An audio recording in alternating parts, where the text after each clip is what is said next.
Assalamualaikum warahmatullahi wabarakatuh. Oke teman-teman, pada kesempatan hari ini saya akan coba untuk mereview buku dari Profesor Komarudin Hidayat yang berjudul Psikologi Kebahagiaan. Nah, jadi buku ini buku yang terbit pada tahun 2015 ya, dengan jumlah halaman sebanyak 184. Nah, ketika kita membaca buku ini, mungkin ungkapan yang terkenal di dalamnya adalah setiap hari adalah hari ulang tahun bagi kita, karena setiap malam kita mengalami kematian kecil dan setiap pagi kita dihidupkan kembali. Maka kita harus merayakannya setiap hari. Dalam buku ini penulis menjabarkan secara komprehensif ya mengenai manusia, baik dari sisi jiwa manusia, ciri-cirinya, kemudian juga persoalan jiwa dan juga solusinya, kemudian ada momentum perkembangan jiwa, dan ada juga makna bahagia dalam konteks bekerja, dalam konteks kehidupan. Kemudian dijelaskan juga mengenai tangga-tangga kebahagiaan dan juga virus-virus yang bisa mematikan kebahagiaan. Dan banyak lagi penjelasan lainnya yang sangat komprehensif untuk menjelaskan tentang manusia, ya, khususnya dalam aspek kebahagiaan. Di dalam buku ini dijelaskan mengenai 5 jenjang eksistensi jiwa manusia. Ada jiwa nabati, jiwa hewani, jiwa insani, dan jiwa robbani. Nah, yang kesemuanya ini akan berkorelasi dengan tingkat kebahagiaan. Di mana di buku ini dijelaskan bahwasanya kebahagiaan itu berhierarki. Kebahagiaan itu memiliki level. Level kebahagiaan yang pertama disebut dengan kebahagiaan yang sifatnya itu jasadi. Nah, yang ini didorong oleh jiwa nabati dan juga jiwa hewani. Nah, seperti misalnya kita bisa mendapatkan kebahagiaan secara jasadi dengan cara kita bisa menikmati makanan yang enak, bisa menikmati minuman yang enak, dan juga dalam aspek seks juga termasuk kebutuhan jasadi yang di buku ini disebut sebagai physical pleasure. Kemudian level kebahagiaan selanjutnya adalah kebahagiaan intelektual atau intellectual happiness, di mana kebahagiaan ini didorong oleh jiwa insani, ya kan. Jiwa insani ikonnya itu terletak pada intelektualitas manusia.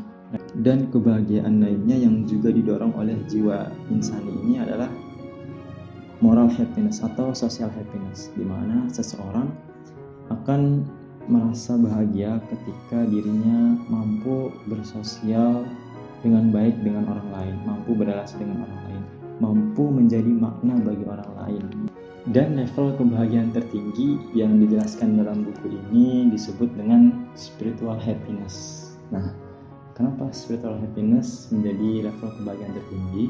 Karena kita ketahui daya dan sumber kekuatan kehidupan kita sebagai manusia itu yang paling esensial adalah rohani dan juga nurani. Jadi memang spiritual happiness ini didorong oleh jiwa robbani yang merupakan ruhul amin, ya, sebuah ruh yang dititipkan langsung oleh Allah, yang berarti jiwa ini mengandung nilai-nilai ketuhanan di dalamnya, sehingga kita ketahui banyak orang yang meraih kebahagiaan dari sisi intelektual, orang yang cerdas, punya ilmu banyak, tapi mereka menghancurkan dengan keilmuan itu sendiri ketika ilmu itu tidak dikawal dengan nilai-nilai keilahian. Kemudian dalam buku Psikologi Kebahagiaan juga dijelaskan mengenai virus-virus yang bisa mematikan kebahagiaan, seperti munculnya fenomena manic society yang berasal dari kata mania, yang berarti orang yang berperilaku impulsif, buru-buru, serba ingin cepat, obsesif, sehingga membuat akal pikirannya berjalan tidak optimal. Tentu hal ini mengingatkan kita ya pada sebuah ayat pada Al-Quran, di mana Allah memfirmankan, wa kanal insanu ajula, sesungguhnya manusia itu selalu ingin tergesa-gesa, terburu-buru. Fenomena serba ingin cepat atau manic society ini tentu sangat fatal ya ketika masuk ke dalam dunia pendidikan, dunia kerja, dunia politik. Misalkan kita lihat orang ingin memperoleh titel sarjana dan memperoleh ijazah secara instan, sehingga muncullah perdagangan titel sarjana. Begitupun kita melihat politikus yang ingin kaya raya, ingin segera memiliki rumah dan mobil mewah, sehingga muncullah budaya korupsi. Tentu tidak ada salahnya cepat, jika memang didasari dengan ketelitian dan juga kehati-hatian. Kalau bisa cepat, kenapa mesti lambat? Tetapi itu akan menjadi sangat berbahaya manakala emosi seseorang yang ingin selalu terburu-buru meraih kemenangan, meraih kesuksesan, tidak disertai nalar sehat dan juga kesiapan matang.